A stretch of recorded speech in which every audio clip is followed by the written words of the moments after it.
Ah yes, it's that time of year once again, where content creators gather around a warm digital fire to tell tales of the best games of the year. Stuff like Sekiro, or Apex Legends, or perhaps even pretentious Postman Simulator. Problem is though, with so many good games having come out in 2019, a bunch of smaller titles that really deserve their moment in the spotlight have been lost in the shuffle, or have simply been overshadowed by titles with multi-million-dollar marketing budgets. That is where I come in. Every single year, I compile a list of 20 games that you might have missed over the last 12 months, but really should have played. I'm not necessarily going to be showcasing the best games of 2019, but instead the most interesting and unique experiences that I could find. Usually smaller, weirder indie games that take risks and do cool stuff rather than boring blockbusters. I'll also show you in the corner where you can pick these games up and the cheapest price I could find for them on the various holiday sales. Oh, and all the prices are in pounds because that is the currency I use to buy the games, which makes sense if you don't think about it too much.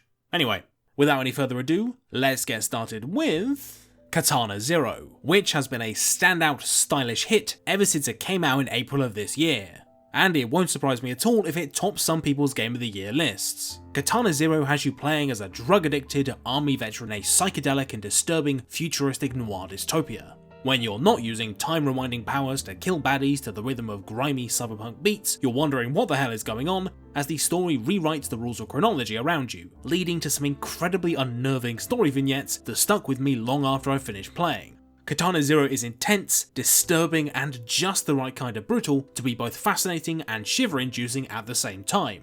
There's also a follow-up/sequel DLC on the way at some point, so keep an eye out for that. Geese are horrible, demonic creatures birthed from the pits of hell to torment mankind with their honking, terrifying wings, and general aura of chaos. And for the first time ever, this paranormal phenomenon has been captured in video game form in Untitled Goose Game, a game where you play as a horrible goose tormenting a picturesque and a little bit too orderly English village. UGG is essentially a stealth game, and most of your objectives relate to stealing objects or interacting with them in fun ways, like chasing a child into a phone booth or putting on a little show for these ladies. It's quaint, harmless fun, but with just enough of an edge to stop the whole package from being boring. The entire game is distilled mischief, and it is no wonder why the game has become so heavily memed over the last few months. Give it a look to see what all the fuss is about. SteamWorld Quest is a fusion of JRPGs and collectible card games that is significantly better than it has any right to be. It's an image and form game, so of course you're playing as robots, but this time it's in a fantasy setting. Combat here isn't just about using the best ability over and over, but is all about assembling strategies on the fly from your hand of cards, like creating combo effects or synergizing abilities between characters. There are a lot of potential strategies and builds to explore here between the surprising variety of cards and character combinations, and while the game never gets to Magic the Gathering levels of complexity, it's a great example of how to fuse genres as well as add some new charm to a tired gameplay format. Please give it a shot if you've ever bounced off the genre before and are looking for a fresh take. Ape Out is a minimalist, experimental percussion jazz music experience inspired by the art of Saul Bass. Wait, no, don't go. What if I told you that you can play as a gorilla? No? Well, then you'd be missing out on one of the best feeling games of the year. Ape Out is a testament to bass fight or flight adrenaline. With every cymbal crash or beat of the drums, you're running and punching and grabbing your way across a bunch of different hostile levels, killing humans until you can eventually escape captivity. The simplistic mechanics and level design give way to a surprising amount of tactical depth and ensure that the core fun of smashing humans to a procedurally generated beat never gets old. Great stuff. What's the best thing about LEGO? Is it assembling pre-made kits where you can only make one specific kind of model? Of course not. The best bit about LEGO is the infinite creativity afforded to you by those bricks, and the ability to create whatever your imagination can dream up, only to realise it's a bit shit. Trailmakers is a game trying to capture exactly that emotion. You play as a crashed spaceman, and it's your job to collect scattered, legally distinct from LEGO bricks to build a car, explore the world, and eventually get home.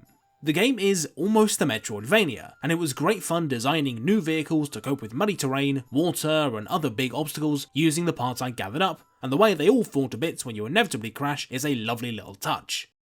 Forget Death Stranding, Pathologic 2 is the real bonkers impenetrable art piece of 2019. To spoil even the mechanics would give the game away, so just trust me here. The game is all about playing as a doctor in a spooky Russian steppe town haunted by bird-headed cultists and a massive floating structure called the Polyhedron. amongst other things, and it's your job to save it from a mysterious plague. Like the Russian poetry from which it takes heavy inspiration, Pathologic 2 is bleak, confusing, depressing, and yet strangely beautiful. It is a step away from fun and empowerment as a central driving force, and while I have my issues with the game and its predecessor, even I can't deny that it is utterly groundbreaking and needs to be supported. I wish I could be less vague and show non-trailer footage, but I guess that means you're just going to have to buy it for yourself. You will regret it, and that's kind of the point.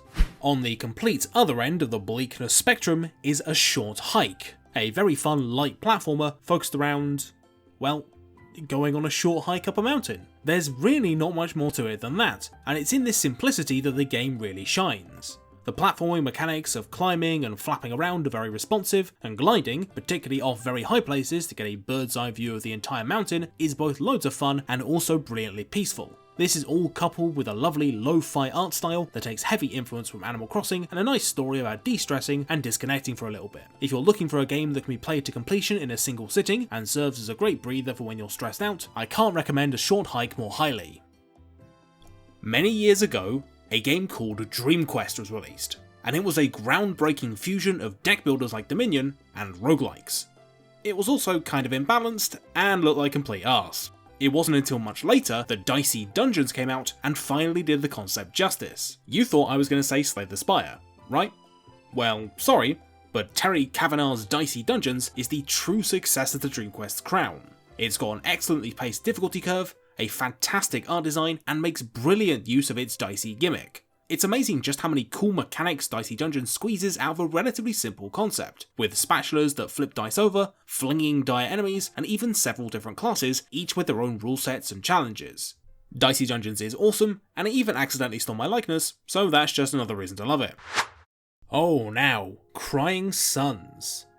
This is an interesting one, because in case you can't guess from the UI or general premise of a roguelike about space exploration, this game is trying to be FTL. Now, a bunch of games have travelled a similar path, but none have iterated upon Faster Than Light quite like Crying Suns, which has a fascinating apocalyptic setting and a brilliantly fleshed out system for cinematic yet tactical space battles. This isn't to say that Crying Suns can't stand on its own. I love the way the game has you balance the lives of your commandos and leaders against big resource payouts, and the increased focus on the story creates a game that's familiar in all the right ways, but is also more than capable of striking out on its own.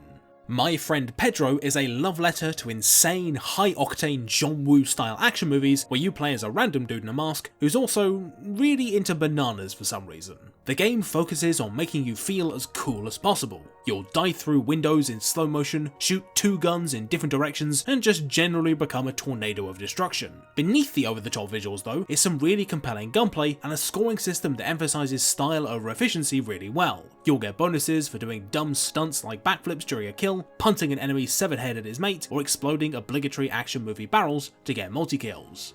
Manipulating all of these stylish techniques to maximise your score lends the game significantly more depth than I thought it would, and so while Pedro isn't the longest game, there's a lot of mastery here to explore. Sayonara Wild Hearts is an interactive music album that sees you motorbiking, sword fighting and riding a deer to the beat of an entire album of electronic fempop bangers as Queen Latifah herself tells you a story about how to re-find yourself after heartbreak. And hope that she would one day be strong enough to save their world. If that's not enough to sell you on the game, then it's probably not for you. However, I'd advise giving it a look anyway, as there are some really clever ways the game creates a variety of different playstyles using a very simple control scheme, with each chapter of the story being focused on a few mechanical gimmicks that only stick around for a song or two and never outstay their welcome. To be honest, Sayonara Wild Hearts is worth it for the music alone. Think of it like there's also a neon-filled arcade game attached as a bonus. Nice. Now, there aren't any spooky games on the list this year, and that's actually okay, because any of 2019's horror games would have been blown out of the water by the sheer gut-wrenching horror that is Descenders. You'll spend most of your time in the game mountain biking down a series of progressively steeper procedurally generated hills and mountains, performing tricks, fulfilling objectives, and most importantly, trying not to die. The game is brutally hard in places, but there is nothing quite like the feeling of careening down a mountain at 100 km per hour, desperately trying to regain control of your bike. That's not even mentioning the first person mode, which is very janky, but is somehow even scarier. Descenders brilliantly captures the mix of fear and excitement that comes from extreme sports and has a great pulse-pounding soundtrack too. It's well worth a look. What if I told you that there existed a game that somehow embodied Portal, Zelda, and Metroid all at the same time? You'd probably call me insane, but goddamn does Supraland pretty much pull it off. It's from the same mind behind Notpron, the hardest and smartest riddle on the internet, and manages to deftly weave open world exploring, flexible, expressive puzzle mechanics, and a great sense of discovery into a single package. The game has this brilliant sense of cohesiveness, with your initial ability, that being to create a single purple block, remaining relevant all the way through the game and cleverly working alongside new gimmicks as they get introduced to create some very clever puzzles later on. If that weren't enough, the game is gorgeous as well. I very nearly wrote Supraland off thinking it was a generic Metroidvania, but I was very wrong. It is in fact brilliant. Heaven's Vault is a game that speaks to me on an instinctive level. It's a story about language, history, and solving mysteries, plus it's got a funny robot, which is always good. The game's central mechanic is the ability to decode fragments of ancient text based on clues in the environment and your previous understanding. For example, this statue on a swamp planet already has the word holy on it, so the next two might be water and goddess. There's a load of lateral thinking puzzles just like this, and the game lets you explore planets in whatever order you like, allowing each player to build up their own lexicon of what they think each word means, and thusly their own picture of what they think happened to this fascinating world thousands of years ago. Hypnospace Outlaw is a love letter to late 90s and early 2000s internet culture. We're talking stuff like pre-Facebook social media, Web 1.0 interfaces, and horrible image artifacting galore. You play as a volunteer moderator, helping to enforce the rules of Hypnospace, which is an internet browser you use in your sleep for reasons, and you get to trawl a bunch of satirical web pages like old conspiracy sites, personal blogs, religious nutjob pages, and scams looking for rule breakers to apprehend. It's great. The moment that completely sold me on the game though was in realising that edgy teen user Zane_Rocks_14 was in fact pretending to be his own fake girlfriend on a different page. In case you can't tell, the game is spot on tonally, and if you remember the early Wild West days of the internet and like poking your nose in where it doesn't belong, then this is absolutely worth a go. There are few pleasures in video gaming quite as compelling as watching small numbers turn into big numbers, and Forager is a game all about that feeling. You start off as a little dude on a little island and are tasked with mining rocks and chopping trees to get XP. Easy enough. Slowly but surely, however, you'll level up, unlock new things, buy new islands to explore, and before you know it, you'll be a part of an exponential growth loop that sees you strip mining entire islands to progress to the next milestone. The game is loaded with so many feel-good progression systems that I lost 5 hours to it in my first sitting. Forager is a great game to zonk out with over Christmas and just play forever, plus it's still getting updated, so the slightly iffy combat I had to suffer through earlier this year has now been improved, which is great. Alright, I'll level with you. Grace Bruckner's Frog Detective games are not exactly robust mystery stories. You're constantly dealing with low stakes, boring non-crimes, all the characters are too helpful and tell you everything they know after you give them a random household object, and there's never really any challenge or sense of danger. But you know what? I don't really care. True to form, Frog Detective 2, The Case of the Invisible Wizard, is just lovely. The writing is feel-good and wholesome, but with just enough self-awareness to be laugh-out-loud funny, and the entire experience is a testament to the fact that games don't always have to be high-budget, complicated, or intense to be worthwhile experiences. And I can't wait for episode 3. Phew! That is 17 games down, and normally in these videos the final 3 are ranked as my top 3 recommendations for games you should have played this year, but I actually can't decide between them this time. Consider them a universal recommendation, so if you're only going to play one of these games I've mentioned in the video, it should probably be one of these 3. Okay, let's start with the chronological first release for maximum fairness, and that is Baba Is You. When you get right down to it, puzzle games are all about manipulating rules, and Baba Is You is what you get when you take this idea to its logical extreme. Starting out life as a humble London Dare entry, in Baba Is You, you push words and names around soccer band style to form simple sentences. These sentences then become the rules of the game. Baba Is You means that you control Baba. Rock is push means that you can push rocks. When you combine a bunch of different configurations of objects and rules, the game quickly balloons into truly mind-bending levels of complexity as you attempt to code the game to fit your ever-changing needs. Baba Is You somehow manages to make you feel like a complete idiot for not being able to beat what appear to be simple puzzles, then a total genius as you figure out a way to cheat your way around them, before bringing you right back to idiotdom as you realise that your cheat was the intended solution all along, and you've just learned a new rule to use in the next puzzle. Baba is both the purest essence of the puzzle game genre, and utter unclassifiable insanity, to the point that it makes surreal brain teasers like Antichamber look positively boring by comparison. Baba Is You will shape the genre for years to come, so you better not miss out on it. Next up, we have Outer Wilds. Outer Wilds is a difficult game to describe in such a short space and time. Double pun intended. This is because in Outer Wilds, the universe is stuck in a time loop. You have 22 minutes to poodle around a mini solar system and try to save it before everything gets blown up and you're sent back to your home planet Groundhog Day style. It's in this repeated schedule of events that Outer Wilds creates its best moments of discovery. Each of the planets will collapse or change over time, a comet that orbits around the solar system will briefly reveal hidden mysteries, and you'll even have to plot journeys between the planets carefully as they're all orbiting around the central star. Without giving too much away, the game is all about that childlike sense of wonder towards the mysteries of the cosmos. There's so much to do and so little time to do it in that the game pushes you into making suicidal trips into the unknown to discover more secrets and knowledge about how this strange little system works, as well as the surprisingly in-depth history that caused it to come to be in the first place. As the game gets on, this sense of scientific wonder only gets more pronounced as you start dealing with quantum puzzles that I won't spoil, and big universe-spanning questions that make you feel like a very small part of a very big system indeed. If you're even a little bit interested in space and science, this is a game you will not be able to put down, because I certainly couldn't. And the final game of 2019 that you really owe it to yourself to play is, of course, Anthem. Wait, no, that can't be right, hang on.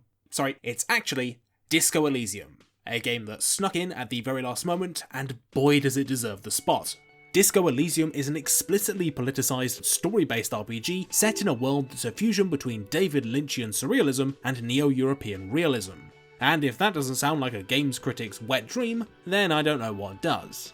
Disco Elysium sees you playing as a washed-up amnesiac detective tasked with solving who's behind a lynching alongside his companion, Lieutenant Best Boy Kim, as well as the collection of yammering voices inside his head that represent his skills. What follows is essentially a lot of reading, interspersed with a few dice rolls. But what really sets Disco Elysium apart is in just how many permutations the story has while still dealing with a central mystery.